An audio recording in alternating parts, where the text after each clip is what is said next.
Another day, another podcast. Here we go. 339. Mama's in control.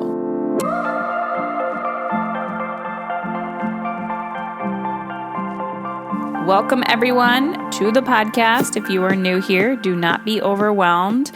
Just take it one day at a time and listen to the ones that speak to you. It's okay. It's all about progress, not perfection.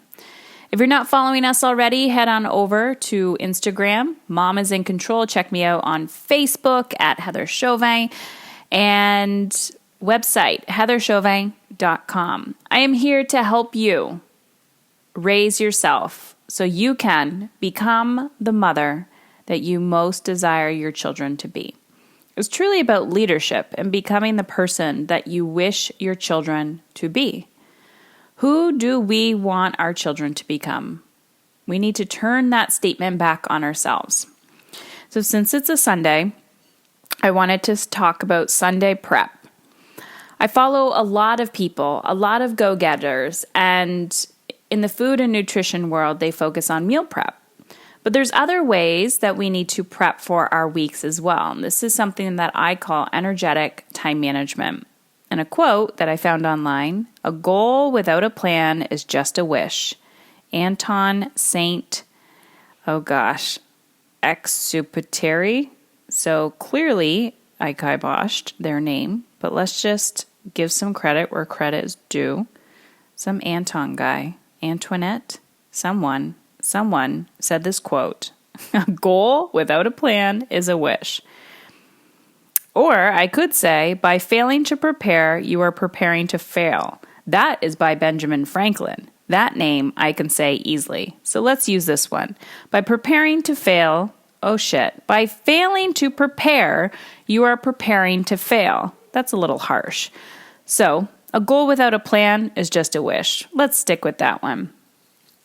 We all know that in order to get to a goal, we need to use the law of action, right? I talked about this probably a month ago. Action is where the magic happens. I've said it over and over and over again. But that damn pesky brain of ours gets in the way. And what happens? Well, I don't know if I can make it happen. Not me. Everyone else in the world can accomplish this goal except for me. I don't believe that I'm worthy of achieving these goals. It's hard. I can't do it. My kids won't sleep. My husband is out of town. I work too much. He works too much. I don't make enough money. They don't make enough money. The world is out to get me. I hate to tell you. The only thing that is stopping you from achieving anything is you. That's it.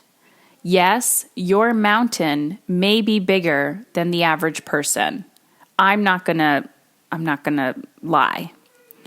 But I will tell you, as somebody who used to lie in bed and say, I can't, my life is so hard and other people do not understand how hard my life is. And I just lived in victim mode for a very, very long time. I will tell you that once you start to create the momentum in your life, magic happens. So here's what I do on Sundays. Sundays are for prep.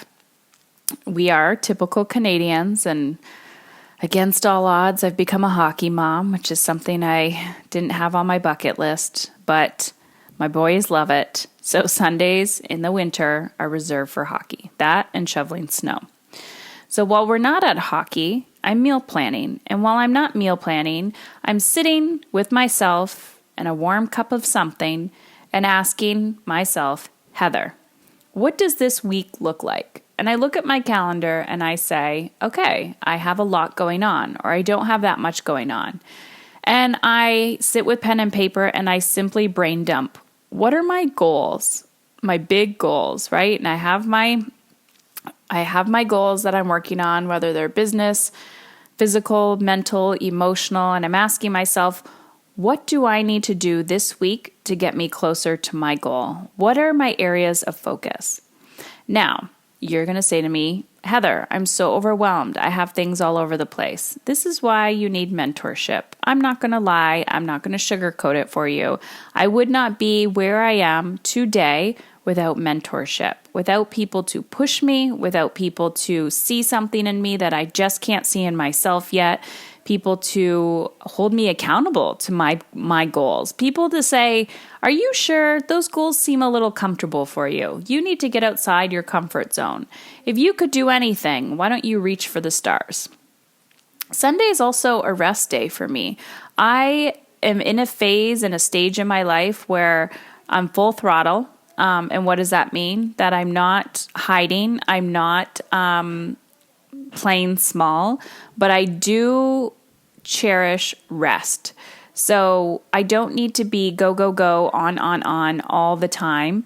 And Sundays, I just want to chill and be and have no plan, have no schedule, and just do whatever the heck I want to do. And if that's taking a nap and watching TV or binging on Netflix or playing a board game with the kids or just folding laundry, making food, who cares?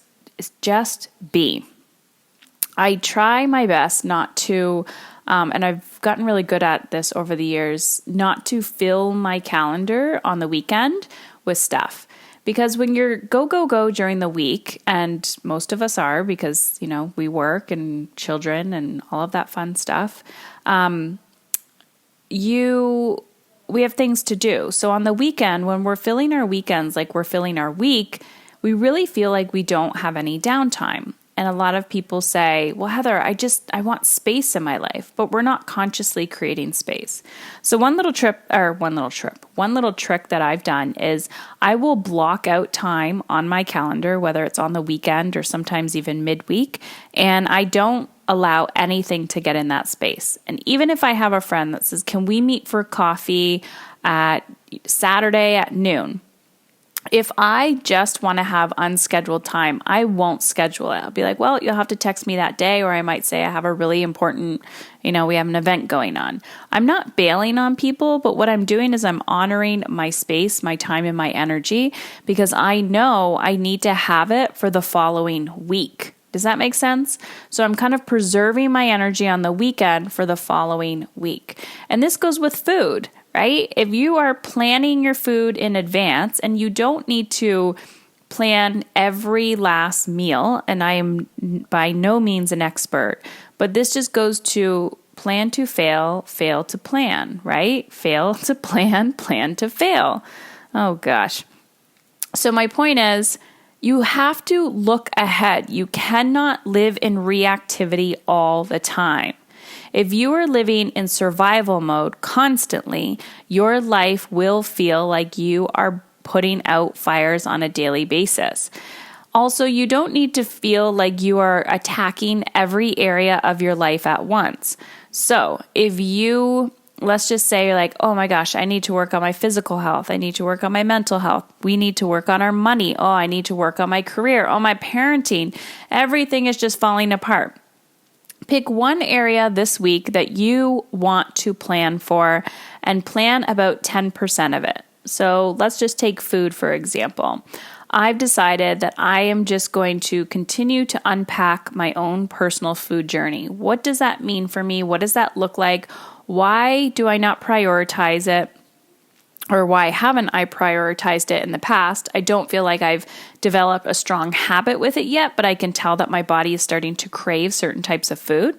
So what I've been doing is I've just been prepping a lot of food for lunches and breakfast for myself. I'll actually kind of almost eat the same thing for breakfast that I do for lunch, and having a lot of extra snacks in the house for myself, like healthy snacks that I can grab on the go so that I'm never starving.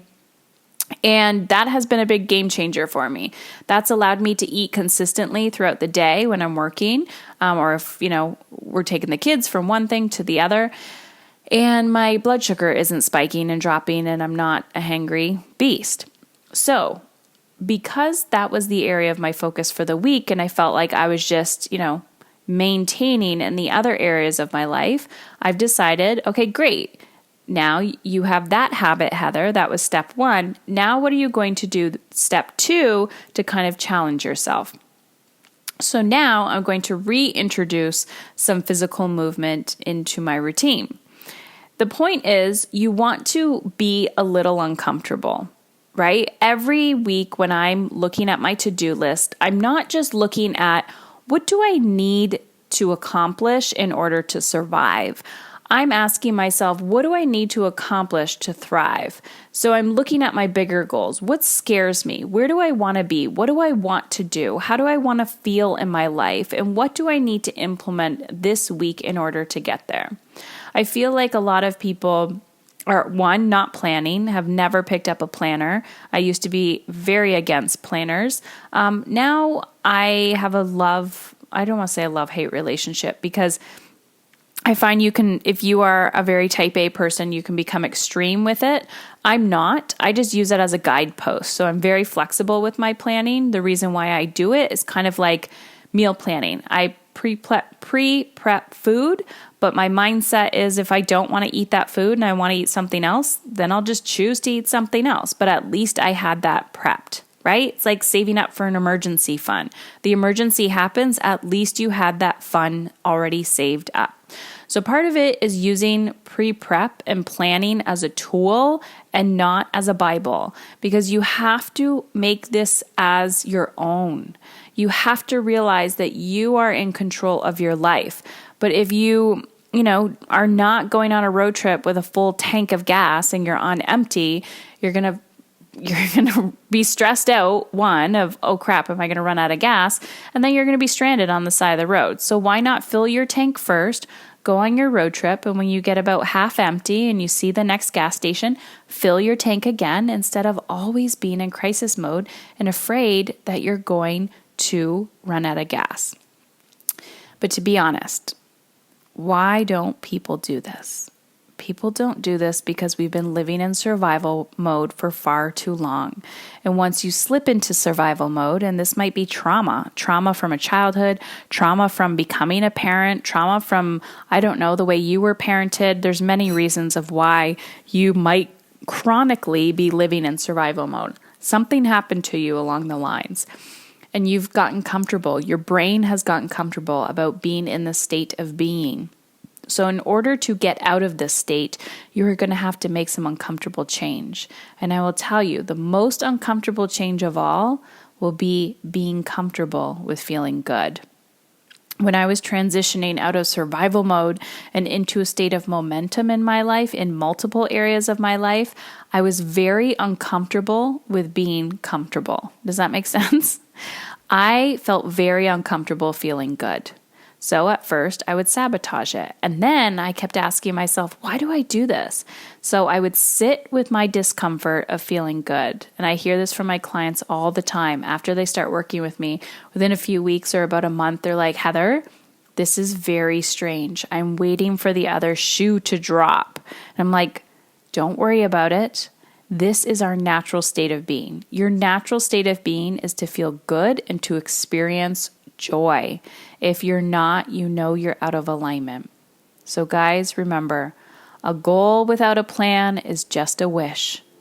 So what are your goals this week, and what are you planning to do to make shit happen?